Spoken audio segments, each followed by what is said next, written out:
भारतीय वंशाचे टेक कंपनीचे सीईओ निकेश अरोरा 2024 मधील जगातील सर्वात नवे आणि पहिले अब्जाधीश सीईओ बनलेत। निकेश अरोरा यांची सध्याची संपत्ती $1.5 अब्ज झाली आहे।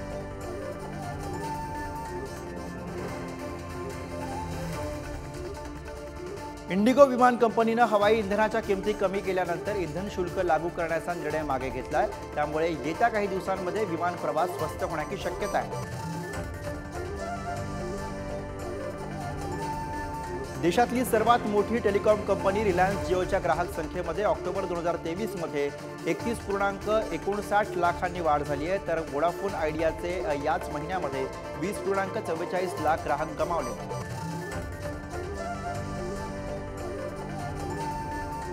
स्टील उद्योगाला उभारी देण्यासाठी भारत रशियाकडून कोककोलची आयात करणार आहे। भारताला लोखंडाच्या निर्मितीसाठी दरवर्षी 7 कोटी टन कोककोलची आवश्यकता असते। जगप्रसिद्ध आदिदास कंपनी चायनाकडून चेन्नईकडे धाव घेणार आहे। कंपनी चायनानंतर आपलं ग्लोबल कॅपॅसिटी सेंटर चेन्नईमध्ये उघडणार आहे। कंपनीचं दुसरं आशिया खंडातलं हे दुसरं केंद्र असेल।